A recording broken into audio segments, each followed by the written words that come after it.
ಜೈ ರಾಮಕೃಷ್ಣ. ನಮಸ್ತೆ. ಯುಗಾವತಾರ ಶ್ರೀರಾಮಕೃಷ್ಣ ಗ್ರಂಥಾಧ್ಯಯನಕ್ಕೆ ತಮ್ಮೆಲ್ಲರಿಗೂ ಸ್ವಾಗತ. ಅಧ್ಯಾಯ 7, ಮಗುಗಳ ಮಾಣಿಕ್ಯ.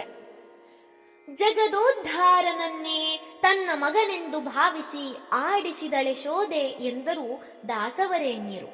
ಅಯೋಧ್ಯೆಯಲ್ಲಿ ಕೌಸಲ್ಯ ದಶರಥರು, ಗೋಕುಲದಲ್ಲಿ ಯಶೋದಾನಂದರು ಬಾಲರಾಮನನ್ನು ಬಾಲಕೃಷ್ಣನನ್ನು ಪಾಲಿಸಿ ಪೋಷಿಸಿದರು. ಮೋಹ ಪರವಶತೆಯಿಂದಾಗಿ ಅವರು ಸಾಕ್ಷಾತ್ ಪರಮಾತ್ಮನೇ ಎಂಬುದನ್ನು ಮರೆತು ತಾವೇ ಅವರ ಸಂರಕ್ಷಕರೆಂಬ ಭಾವದಿಂದ ನೋಡಿಕೊಂಡರು. ಆದರೆ ಬಾಲಕೃಷ್ಣನಿಗೆ ದುಷ್ಟ ರಾಕ್ಷಸರಿಂದ ಕಷ್ಟಗಳೊದಗಿದಾಗ ತನ್ನನ್ನು ರಕ್ಷಣೆ ಮಾಡಿಕೊಂಡುವನು ಅವನೇ. ಕೃಷ್ಣನಿಗೆ ನಡುವೆ ಹಸಿವಾದಾಗ ಅವನು ಹಸುವಿನ ಬಳಿ ಸಾರಿದರೆ ಸಾಕು, ಹಸು ತನ್ನ ಮುದ್ದು ಕರು ಬಂದಿತೆಂದು ಭಾವಿಸಿ ಜರ್ರನೆ ಹಾಲಿಳಿಸುತ್ತಿತ್ತು. ಆದರೂ ಯಶೋದಾನಂದರು ಭಾವಿಸಿದ್ದರು, ಕೃಷ್ಣನಿಗೆ ತಾವಿಲ್ಲದಿರೆ ಇನ್ನಾರು ಗತಿ ಎಂದು. ಇಲ್ಲಿ ಗದಾಧರನ ತಾಯಿ ತಂದೆಯರಾದ ಚಂದ್ರಮಣಿ ಕ್ಷುದಿರಾಮರು ಭಾವಿಸಿದರು, ನಾವಿಲ್ಲದಿರೆ ಇವಾಗ ಆರು ಗತಿ ಎಂದು. ಆದರೆ ಗದಾಧರನಿಗೆ ಒಳ್ಳೆಯ ಹಾಲು ಕುಡಿಸೋಣವೆಂದರೆ ಮನೆಯಲ್ಲಿ ಹಸುವಿದ್ದರೆ ತಾನೇ, ಹೋಗಲಿ ಕೂಡಲೇ ಒಂದನ್ನು ಕೊಂಡು ತರೋಣವೆಂದರೆ ಅವರೇನು ಅಷ್ಟು ಅನುಕೂಲಸ್ಥರೇ? ಆದರೆ ಲೋಕವನ್ನೇ ಕಾಪಾಡುವ ಭಗವಂತನಿಗೆ ಕೊರತೆ ಎಂಬುದೆಲ್ಲಿ? ಶಿಶುವಿನ ಜನನವಾಗಿದೆ ಎಂಬ ವರ್ತಮಾನ ಮೇದಿನೀಪುರಕ್ಕೆ ತಲುಪಿದೊಡನೆ ಕ್ಷುದಿರಾಮನ ಸೋದರಳಿಯ ರಾಮಚಾಂದನ ಮನಸ್ಸಿನಲ್ಲಿ ಒಂದು ಸ್ಫುರಣಿಯುಂಟಾಯಿತು. ನನ್ನ ಮಾವನದು ಬಡ ಕುಟುಂಬ, ಈಗ ಮಗು ಬಾಣಂತಿಯರನ್ನು ಪೋಷಿಸುವ ಹೊಣೆ ಬೇರೆ. ಹೀಗಿರುವಾಗ ಅಲ್ಲಿ ಹಸುವಿನ ಹಾಲಿಗೆ ಅಭಾವ ಇರಲೇಬಾರದು. ಹೀಗೆ ಯೋಚಿಸಿದ ಆತ ಸ್ವಲ್ಪವೂ ಕಾಲ ವಿಳಂಬ ಮಾಡದೆ ಒಳ್ಳೆಯ ಕರೆಯುವ ಹಸುವೊಂದನ್ನು ಉಡುಗೊರೆಯಾಗಿ ಕಾಮಾರಪುರಕ್ಕೆ ಕಳಿಸಿಕೊಟ್ಟ.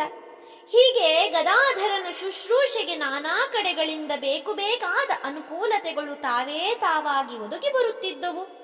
ಆದರೂ ಮುದ್ದು ಮಗನ ಆರೈಕೆಯ ವಿಷಯದಲ್ಲಿ ಚಂದ್ರಮಣಿ ಕ್ಷುದಿರಾಮರ ಕಳವಳ ಕಾತರಗಳಿಗೆ ಆದಿ ಅಂತ್ಯವೇ ಇರಲಿಲ್ಲ. ಇದನ್ನು ವಾತ್ಸಲ್ಯವೆನ್ನೋಣವೇ, ಮೋಹವೆನ್ನೋಣವೇ? ತಾಯಿ ತಂದೆಯರ ಪ್ರೀತಿಯ ಮಡಿಲಲ್ಲಿ ಮಗು ಗದಾಧರ ಬೆಳೆಯುತ್ತ ಬಂದ. ಬೆಳೆದು ಬಂದಂತೆಲ್ಲ ಅವನ ಶರೀರದ ಅಂಗ ಪ್ರತ್ಯಂಗಗಳೂ ಮನಮೋಹಕವಾಗಿ ಅರಳಿ ವಿಕಸಿತಗೊಂಡವು. ಚಂದ್ರಮಣಿ ಮಗುವನ್ನು ಮಡಿಲಲ್ಲೆತ್ತಿಕೊಂಡು ನೋಡುತ್ತಾ ಕುಳಿತೇ ಇರುತ್ತಿದ್ದಳು. ಕ್ಷುದಿರಾಮನ ಜಪ ಧ್ಯಾನವೆಲ್ಲ ಈಗ ಬಹುಪಾಲು ಕಡಿಮೆಯಾಗಿ ಬಿಟ್ಟಿತು. ಕಾರಣ ಮಗು ಗದಾಧರನ ರೂಪಲಾವಣ್ಯ. ಅವನ ಕಣ್ಣುಗಳು ಒಮ್ಮೆ ಗದಾಧರನ ಕಡೆಗೆ ಹೊರಳಿದರೆ ಸಾಕು, ಮತ್ತೆ ಅವು ಅಲ್ಲಿಂದ ಕದಲಲೊಲ್ಲದೆ ನಿಲ್ಲುತ್ತಿದ್ದುವು. ಅದೇ ಅವನ ಏಕಾಗ್ರಪೂರ್ಣ ಧ್ಯಾನವಾಗಿ ಬಿಡುತ್ತಿತ್ತು. ಹಿಂದೆ ಅವನು ತನ್ನ ಧ್ಯಾನ ಗಮ್ಯ ವಸ್ತುವನ್ನು ಕಣ್ಮುಚ್ಚಿ ಅಂತರಂಗದೊಳಗೆ ನೋಡುತ್ತಿದ್ದ. ಈಗ ಅದನ್ನೇ ಕಣ್ತೆರೆದು ಬಹಿರಂಗದಲ್ಲಿ ನೋಡುವುದಾಗಿದೆ. ತಾಯಿ ತಂದೆಯರ ಮಾತಂತಿರಲಿ, ಮನೆ ಮಂದಿಯು ಮಾತಂತಿರಲಿ, ಊರ ಮಹಿಳೆಯರ ಅವಸ್ಥೆ ನೋಡಬೇಕು.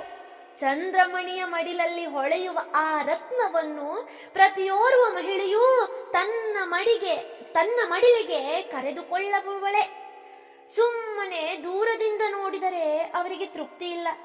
ರೂಪರಾಶಿ ಕಂಡು ನಿನ್ನ ಸೆಳೆಯಲಾರೆ ನೆಟ್ಟ ಕಣ್ಣ, ತಾಪತಿ ಮಿರನಾಶಿ ನಿನ್ನ ತೋಳಲೆತ್ತಿ ಕೊಂಬೆ ಚಿನ್ನ. ಇದು ಆ ಹೆಂಗಳೆಯರ ಸ್ಥಿತಿ. ಊರ ಮಹಿಳೆಯರು ಮನೆಗೆ ಬರುತ್ತಿದ್ದರೆ ಚಂದ್ರಮಣಿ ಕ್ಷುದಿರಾಮರಿಗೆ ಅವರನ್ನು ಏನು ಬಂದಿರಿ, ಏನಾದರೂ ಬೇಕಿತ್ತೇ ಎಂದು ಕೇಳುವ ಪ್ರಮೇಯವೇ ಇಲ್ಲ. ಮಗುವನ್ನು ಅವರ ತೋಳಲ್ಲಿಟ್ಟರಾಯಿತು. ಕೆಲವು ಮಹಿಳೆಯರು ಅಸಹಾಯಕರಾಗಿ ಚಂದ್ರಮಣಿಗೆ ಹೇಳುತ್ತಾರೆ, ಏನು ಮಾಡುವುದಮ್ಮ, ಎಂಥ ಮಗುವನ್ನು ಪಡೆದಿದ್ದೀಯೇ ನೀನು. ಅದನ್ನು ದಿನಕ್ಕೊಮ್ಮೆಯಾದರೂ ನೋಡದಿದ್ದರೆ ಮನಸ್ಸು ಕೇಳುವುದಿಲ್ಲ. ಆದ್ದರಿಂದ ಸ್ವಲ್ಪ ಸಮಯ ಸಿಕ್ಕರೆ ಸಾಕು, ಹೀಗೆ ಓಡಿ ಬರುತ್ತೇವೆ. ಮಗು ಗದಾಧರನ ರೂಪ ವರ್ಣನೆ ಕಾಮಾರಪುರದ ಗ್ರಾಮವನ್ನು ತುಂಬಿದ್ದಲ್ಲದೆ ಆಸುಪಾಸಿನ ಹಳ್ಳಿಗಳಿಗೂ ಹರಡಿತು. ಇಂತಹ ಸಮಾಚಾರವನ್ನು ಕೇಳಿದ ಮಹಿಳೆಯರು ಕೇಳಿಕೊಂಡು ಸುಮ್ಮನೆ ಕುಳಿತಿರುವುದುಂಟೇ? ಧಾವಿಸಿ ಬಂದರು. ಕ್ಷುದಿರಾಮನ ಬಡಗುಡಿಸಲಿನಲ್ಲಿ ನಿತ್ಯೋತ್ಸವ. ಮನೆಗೆ ಬಂದ ಪ್ರತಿಯೊಬ್ಬ ಮಹಿಳೆಯ ಹೃದಯದಿಂದಲೂ ವಾತ್ಸಲ್ಯದ ಹಾಲು ಹರಿಯಿತು. ಹೀಗೆ ಗದಾಧರ ಪ್ರೀತಿಯ ಪಾಲ್ಗಡಲಿನಲ್ಲಿ ಓಲಾಡಿದ, ನಲಿಸಿ ನಲಿದಾಡಿದ. ಧನ್ಯವಾದಗಳು. ಮುಂದುವರಿದ ಭಾಗ ಮುಂದಿನ ಸಂಚಿಕೆಯಲ್ಲಿ. ಜೈ ಶ್ರೀ ಮಾತಾ.